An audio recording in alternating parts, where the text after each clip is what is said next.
नमस्कार दोस्तों, न्यूज नशा के डिजिटल मंच पर आपका स्वागत है। आज हम एक ऐसे मुद्दे पर बात करने जा रहे हैं जिसने भारतीय लोकतंत्र की पारदर्शिता और चुनावी प्रक्रिया की निष्पक्षता पर कई सवाल खड़े कर दिए हैं। सुप्रीम कोर्ट ने चुनाव आयोग को कड़ा निर्देश दिया है कि ईवीएम का डेटा डिलीट ना किया जाए और ना ही इसमें कोई नया डेटा डाला जाए।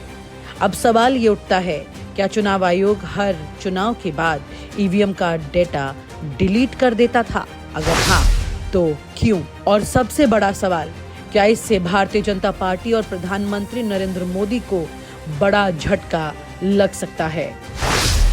सुप्रीम कोर्ट की फटकार, चुनाव आयोग बैकफुट पर। सुप्रीम कोर्ट की बेंच ने मंगलवार को चुनाव आयोग से साफ शब्दों में पूछ लिया, चुनावों के बाद ईवीएम का डेटा कैसे हैंडल किया जाता है। इस पर चुनाव आयोग ने पहले तो गोलमोल जवाब देने की कोशिश की, लेकिन जब सीजेआई संजीव खन्ना ने सख्त रुख अपनाया, तब जाकर आयोग को जवाब देना ही पड़ा। अब ये सवाल सिर्फ कानूनी प्रक्रिया तक सीमित नहीं रह गया, बल्कि ये सीधे सीधे चुनावी निष्पक्षता, लोकतंत्र और सत्ताधारी पार्टी पर भरोसे से जुड़ चुका है। क्या मोदी सरकार को बड़ा झटका लग सकता है? प्रधानमंत्री नरेंद्र मोदी और बीजेपी के लिए ये मामला बहुत गंभीर है, क्योंकि ईवीएम की विश्वसनीयता पर हमेशा से सवाल उठ रहे हैं। विपक्षी दल अक्सर कहते रहते हैं कि बीजेपी ईवीएम से छेड़छाड़ करके चुनाव जीत रही है। अब जब सुप्रीम कोर्ट ने खुद ईवीएम डेटा ना डिलीट करने का आदेश दिया है, तो ये मोदी सरकार के लिए बहुत बड़ी मुसीबत खड़ी कर सकता है। अगर ईवीएम डेटा सुरक्षित रहेगा, तो भविष्य में किसी भी चुनाव के बाद विस्तृत फॉरेंसिक जांच हो सकेगी। इससे ये साफ हो सकेगा कि कहीं कोई गड़बड़ी हुई थी या नहीं। बीजेपी के लिए ईवीएम का मुद्दा हमेशा बचाव का रहा है। जब जब विपक्ष ने इस पर सवाल उठाए, तब बीजेपी ने चुनाव आयोग का सहारा लिया। लेकिन अब जब सुप्रीम कोर्ट खुद चुनाव आयोग को कटघरे में खड़ा कर रहा है, तो इससे बीजेपी की मुश्किलें और बढ़ सकती हैं। ईवीएम विवाद, विपक्ष ने क्यों उठाए सवाल? ये मुद्दा तब गरमाया जब एसोसिएशन फॉर डेमोक्रेटिक रिफॉर्म्स और कुछ नेताओं ने सुप्रीम कोर्ट में याचिका दायर कर दी। इन याचिकाओं में कहा गया था कि ईवीएम के माइक्रो कंट्रोलर की जांच होनी चाहिए, ताकि ये सुनिश्चित किया जा सके कि उसमें कोई छेड़छाड़ हुई ही नहीं। चुनाव आयोग से ये स्पष्ट करने को कहा जाए कि ईवीएम के डेटा को कैसे हैंडल करता है वो। अब सवाल ये उठता है कि अगर ईवीएम बिल्कुल सुरक्षित है, तो चुनाव आयोग जांच कराने से क्यों कतरा रहा है?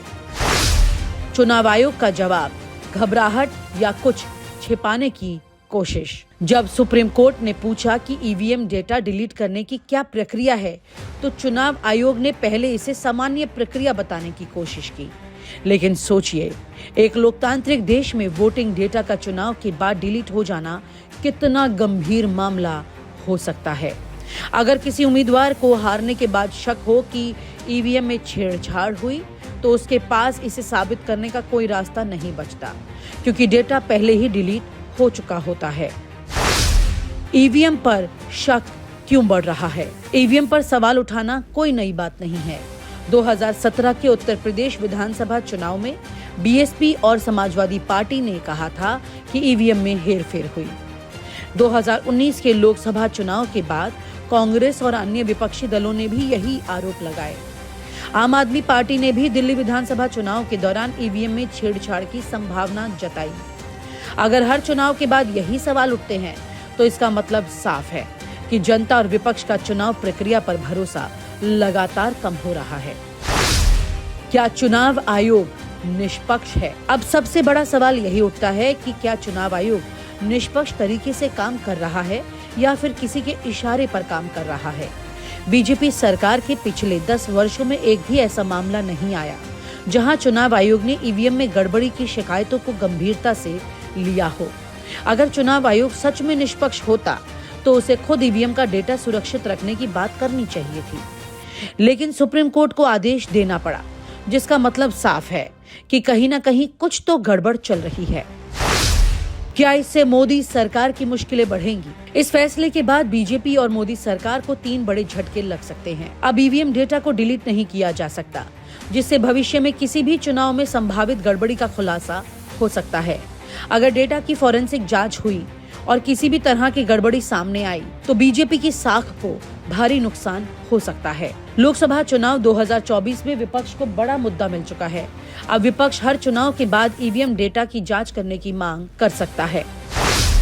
अब आगे क्या? अब इस मामले की अगली सुनवाई 3 मार्च से शुरू होगी। उसमें चुनाव आयोग को विस्तार से जवाब देना होगा कि ईवीएम डेटा कैसे मैनेज करता है वो। अगर सुप्रीम कोर्ट ने आने वाले चुनाव में ईवीएम की पूरी जांच का आदेश दे दिया तो इससे बीजेपी के लिए मुश्किलें बढ़ सकती हैं। लोकतंत्र की जीत या बीजेपी की मुश्किल? इस पूरे मामले में 2 चीजें सामने निकल कर आई हैं। चुनाव आयोग अब बैकफुट पर आ चुका है और उसे सुप्रीम कोर्ट को जवाब देना पड़ेगा। अगर चुनाव आयोग की पारदर्शिता नहीं दिखाई देती है तो जनता का शक और बढ़ सकता है। अब देखना ये दिलचस्प होगा कि मोदी सरकार और बीजेपी इस फैसले के बाद क्या रणनीति अपनाते हैं। आपको क्या लगता है, ईवीएम का डेटा की जांच होनी चाहिए?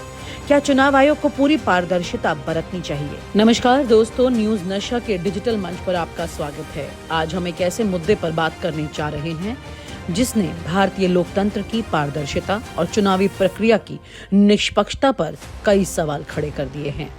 सुप्रीम कोर्ट ने चुनाव आयोग को कड़ा निर्देश दिया है कि ईवीएम का डेटा डिलीट ना किया जाए और ना ही इसमें कोई नया डेटा डाला जाए।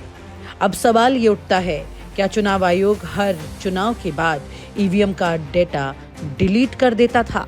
अगर हाँ, तो क्यों? और सबसे बड़ा सवाल, क्या इससे भारतीय जनता पार्टी और प्रधानमंत्री नरेंद्र मोदी को बड़ा झटका लग सकता है? सुप्रीम कोर्ट की फटकार, चुनाव आयोग बैकफुट पर। सुप्रीम कोर्ट की बेंच ने मंगलवार को चुनाव आयोग से साफ शब्दों में पूछ लिया, चुनावों के बाद ईवीएम का डेटा कैसे हैंडल किया जाता है। इस पर चुनाव आयोग ने पहले तो गोलमोल जवाब देने की कोशिश की, लेकिन जब सीजेआई संजीव खन्ना ने सख्त रुख अपनाया तब जाकर आयोग को जवाब देना ही पड़ा। अब ये सवाल सिर्फ कानूनी प्रक्रिया तक सीमित नहीं रह गया, बल्कि ये सीधे सीधे चुनावी निष्पक्षता, लोकतंत्र और सत्ताधारी पार्टी पर भरोसे से जुड़ चुका है। लोकतंत्र की जीत या बीजेपी की मुश्किल? इस पूरे मामले में 2 चीजें सामने निकल कर आई हैं। चुनाव आयोग अब बैकफुट पर आ चुका है और उसे सुप्रीम कोर्ट को जवाब देना पड़ेगा। अगर चुनाव आयोग की पारदर्शिता नहीं दिखाई देती है तो जनता का शक और बढ़ सकता है।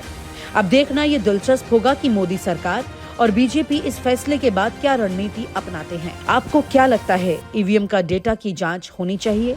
क्या चुनाव आयोग को पूरी पारदर्शिता बरतनी चाहिए? और आप हमसे जुड़े रहने के लिए सब्सक्राइब करें YouTube पर, फॉलो करें Twitter पर और लाइक करें Facebook पर। और ज्यादा जानकारी के लिए आपको टाइप करना होगा सिर्फ न्यूज नशा।